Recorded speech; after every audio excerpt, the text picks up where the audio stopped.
Welcome to the second edition of BattleMech Showcase. For today, we're going to be looking at the CN-9-A Centurion.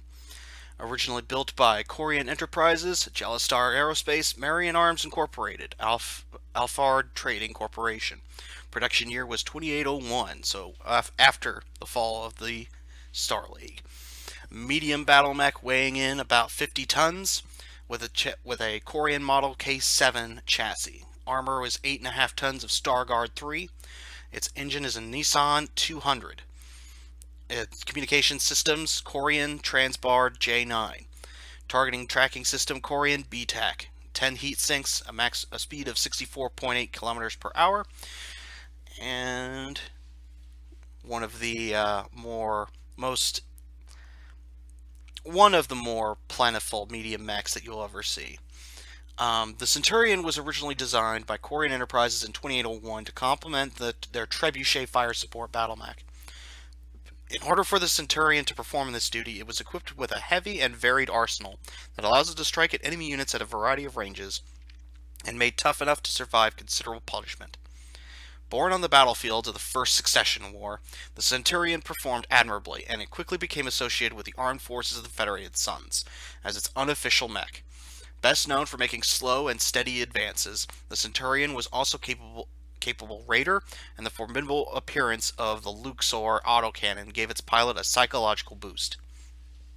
Unfortunately, the autocannon's loading system was also the source of most of the mech's technical troubles, requiring a more lengthy repair cycle than other systems. This problem was only exacerbated when in 2845, in the midst of the Second Succession War, Corian Enterprises' Raymond II production lines were destroyed. In fact, Raymond II's proximity to the Star League Confederation border and its value resulted in the loss of the planet by 3025. The company was able to maintain limited production of spare parts from secondary sites for the next 150 years and keep the design alive, but the increasing rarity of parts for the autocannon often required its replacement with another weapon. These attempts typically ended in failure, and by the dawn of the 31st century, the AFFS was seriously considering phasing out the design for the Enforcer. Corian lobbied hard to prevent this from happening, built a brand new Centurion production facility on New Avalon in 3012, and relocated their entire headquarters to the planet. Billions were spent on research and development to fix the mech's chronic technical problems, including installing brand new and experimental weapon systems. This caught the attention of the New Avalon Institute of Science, which in 3022 partnered with the corporation to make the Centurion the testbed for new technologies. The Centurion line was saved, and as the Suns merged with the Lyran Commonwealth, the mech was adopted by the armed forces of the Federated Commonwealth. Due to increased interest, Corian eventually licensed Jellistar Aerospace on Pompours to build original CN-9-A models in 3047, while the improved CN-9-D was unveiled in 3049. In the wake of the clan invasion, new variants of the Centurion continued to be built, cycling out older models which were sold off to various mercenary groups. The mech fought on both sides of the FedCom Civil War, after which it was adopted in small numbers by the Lyran Alliance of Armed Forces. During the Jihad, production of new Centurions from the New Avalon plant halted on account of the Word of Blake blockade, and the Panpour facility was forced to double production in order to meet increasing demands. Fitted with a Nissan 200 Fusion engine, the top speed of the Centurion is 64.8 km per hour, while its cruising speed is 43.2 km per hour. Although this is slower than the Trebuchet that it guards by 22 km per hour, it is capable of keeping up with most fire support battle mechs. The Centurion has made a reputation for itself as a frontline combat mech thanks to 8.5 tons of armor, and its 10 engine-mounted heatsinks allow for rigorous assaults with minimal danger of overheating. The Centurion carries as its primary weapon a Luxor D-Series autocannon 10, mounted in the right arm, and fed by a 2-ton ammunition bin in the right torso.